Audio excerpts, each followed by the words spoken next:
Hello बच्चों, आज हम प्रश्नावली 6.1 पे चर्चा करेंगे। उससे पहले मैं आपको एक बात बता देना चाहता हूँ कि चैप्टर 6 जो ट्रायंगल यानी आपका त्रिभुज जो है आज शुरू होने जा रहा है। और चैप्टर 6 यानी जो त्रिभुज है वो कहीं ना कहीं क्लास 9th की जो चीज़ें आपने पढ़ा है त्रिभुज में उनसे रिलेटेड चीज़ें कुछ मिलने वाली हैं। क्लास 9th में आपने त्रिभुज पढ़ा था और क्लास 10th में भी आपको त्रिभुज पढ़ना है। दोनों में सबसे पहले हम अंतर को समझ लेते हैं, क्या अंतर आप पाएंगे। क्लास 9th में जो आपने त्रिभुज पढ़ा था वहाँ पर आपने देखने को मिला था कि सर्वांगसम त्रिभुज कैसे होती हैं और सर्वांगसम त्रिभुज करने के लिए क्या क्या नियम या कसौटी होते हैं उन पर आपने चर्चा किया था। और इसके साथ ही साथ क्लास 9th में आप लोगों ने त्रिभुज से संबंधित कुछ प्रमेय भी देखे थे जो आपको क्लास 10th में यूज़ करने हैं। क्लास 10th में जो त्रिभुज है उस त्रिभुज में सारी चर्चा होने वाली है समरूप त्रिभुज कैसे किया जाए और समरूप त्रिभुज करने के लिए क्या क्या नियम और कसौटियाँ होती हैं उन पे चर्चाएं होंगी। और कुछ और त्रिभुज से संबंधित आपके प्रमेय हैं उन पे भी चर्चाएं होंगी। तो प्रश्नावली 6.1 टोटल आपका समरूप त्रिभुज से संबंधित क्या क्या कंडीशंस हैं उनसे रिलेटेड आपकी बातें की जाएंगी। प्रश्नावली 6.2 से आपका प्रमेय शुरू हो जाएगा।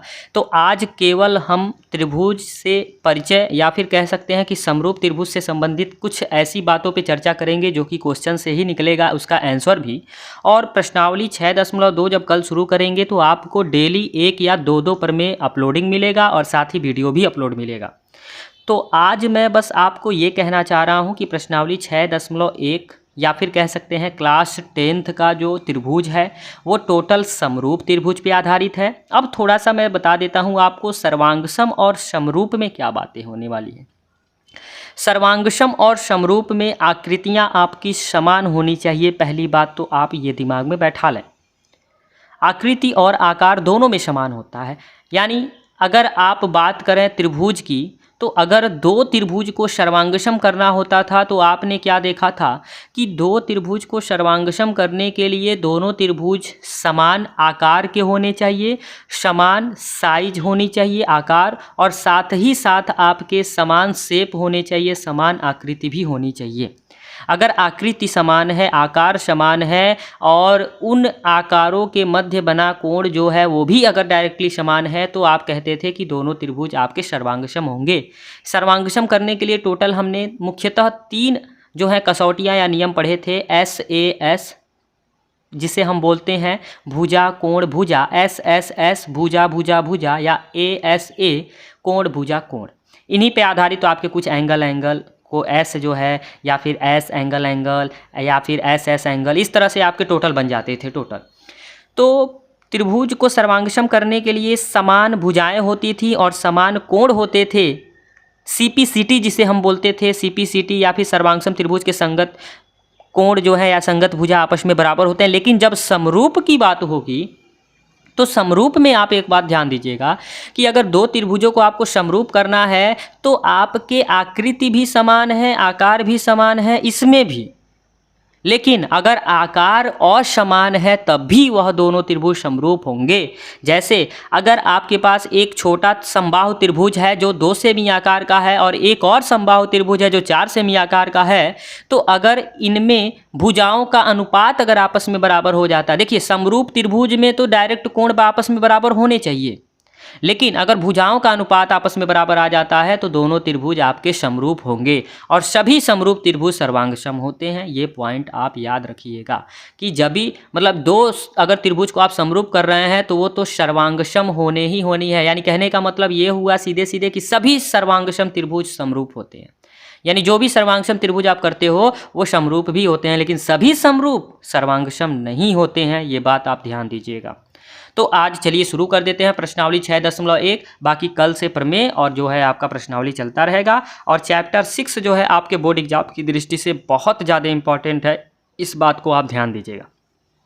प्रश्नावली 6.1 में आपके पास जो पहला क्वेश्चन है कह रहा है कि कोष्ठकों में दिए गए शब्दों में से सही शब्दों का प्रयोग करते हुए रिक्त स्थान भरिए। अब देखिएगा, सभी वृत्त, तो वृत्त का मतलब ये हो गया कि वृत्त है तो अगर सभी वृत्त का त्रिज्या 1 है तब तो वो सर्वांगसम होगा। लेकिन सभी वृत्त का मतलब हो गया कि आपके पास वृत्त 5 सेमी त्रिज्या का भी हो सकता है, 4 का भी हो सकता है, 3 का भी हो सकता है, मतलब कोई वृत्त छोटा और कोई वृत्त बड़ा भी हो सकता है। तो जब इस प्रकार से कंडीशन देखने को मिले कि उसके आकार में परिवर्तन हो रहा है और आकृति समान दिख रहा है, तो आप हमेशा समरूप की ओर जाइएगा, यानी इसका राइट आंसर आपका हो जाएगा समरूप। दूसरे में आपसे कह रहा है सभी वर्ग, फिर वही चीज, वर्ग की भुजाएं आपस में बराबर होती हैं। तो अगर सभी वर्ग की बात की जा रही है तो चाहे आप छोटा वर्ग बनाइए या बड़ा वर्ग बनाइए, दो भुजाओं के मध्य बना कोण 90 अंश ही होगा। तो जब माप में अलग अलग, आकार में अलग अलग होंगे और आकृति तो समान दोनों में होती है, तो यहाँ भी आपके पास क्या देखने को मिलेगा, समरूप ही देखने को मिलेगा, यानी समान रूप है, आकार में बस परिवर्तन है। सभी कौन सी त्रिभुज समरूप होती हैं, ऐसी कौन सी त्रिभुज है जिसमें सभी भुजाएं आपस में बराबर होती हैं? तो समद्विबाहु त्रिभुज नहीं, बल्कि समबाहु त्रिभुज में सभी भुजाएं आपस में बराबर होती हैं। तो सभी समबाहु त्रिभुज आपके समरूप होंगे, सर्वांगसम नहीं होंगे, क्योंकि अगर आपको दो समबाहु त्रिभुज को सर्वांगसम करना है तो दोनों समबाहु त्रिभुज की भुजाएं आपस में बराबर दिखनी चाहिए, तभी आप दोनों को सर्वांगसम कर पाएंगे। लेकिन अगर दो समबाहु त्रिभुज है और एक समबाहु त्रिभुज की 3 सेमी भुजा है और एक समबाहु त्रिभुज की 4 सेमी भुजा है, तो वह समरूप होगा, न कि सर्वांगसम होगा।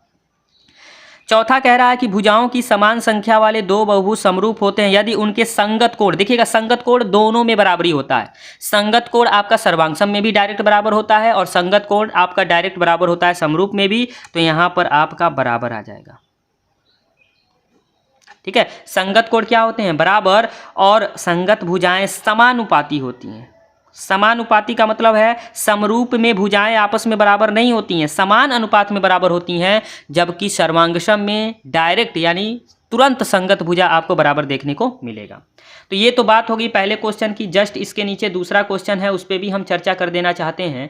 दूसरा क्वेश्चन कह रहा है निम्नलिखित युग्मों के दो भिन्न भिन्न उदाहरण देने हैं। दो भिन्न भिन्न उदाहरण देने हैं, तो वो दो भिन्न भिन्न उदाहरण क्या हो सकते हैं, उस पर चर्चाएं होंगी। कह रहा है कि आप दो उदाहरण दीजिए समरूप आकृति का। तो समरूप आकृति का दो उदाहरण देना है, तो आप क्या कर दीजिए, एक दो समबाहु त्रिभुज, दो समबाहु त्रिभुज, यानी दो समबाहु त्रिभुज आप बना दीजिए, समरूप आकृतियां हो गई, और दो वर्ग बना दीजिए।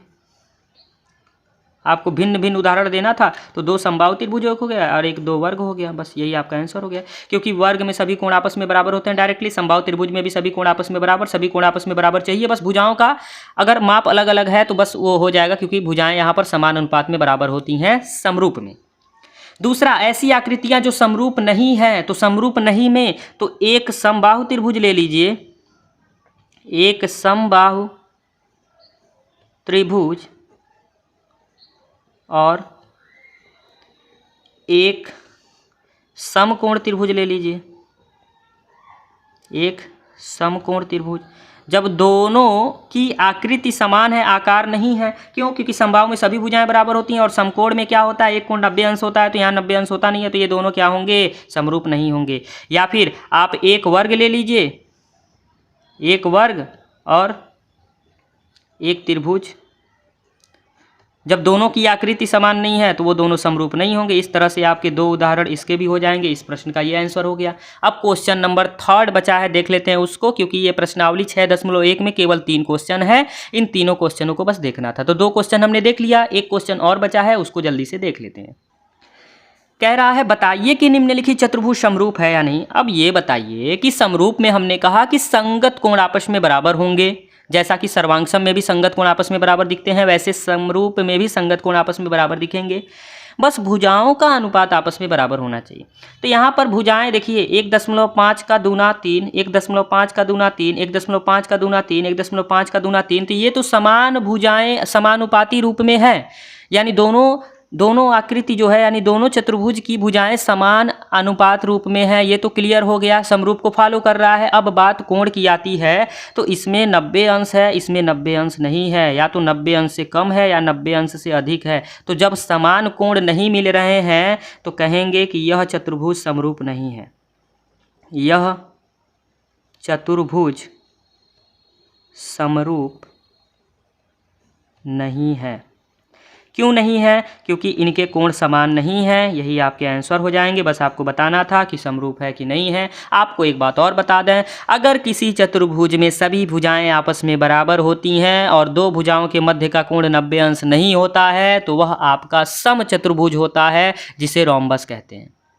अगर आपकी सभी भुजाएं आपस में बराबर हैं और दो भुजाओं के मध्य का कोण 90 अंश है तो यह चतुर्भुज आपका वर्ग कहलाता है। इसे हम स्क्वायर कहते हैं।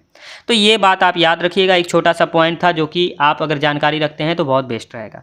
तो प्रश्नावली 6.1 में बस इतना ही चर्चा करना था। कल से आपका प्रमेय भी शुरू हो जाएगा और प्रश्नावली 6.2 भी शुरू हो जाएगा। आपसे बस इतना ही कहना चाहेंगे कि क्लास 10th में जो भी आपके मैथ पढ़ने वाले सहपाठी हैं उन तक आप यह वीडियो पहुँचाइए ताकि वह भी इस वीडियो का लाभ उठा पाएँ और अपने आगामी परीक्षा यानी बोर्ड परीक्षा में अच्छे अंक से उत्तीर्ण होकर अपने परिवार का, अपने गुरुजनों का और अपने स्थान का भी नाम रोशन करें। धन्यवाद।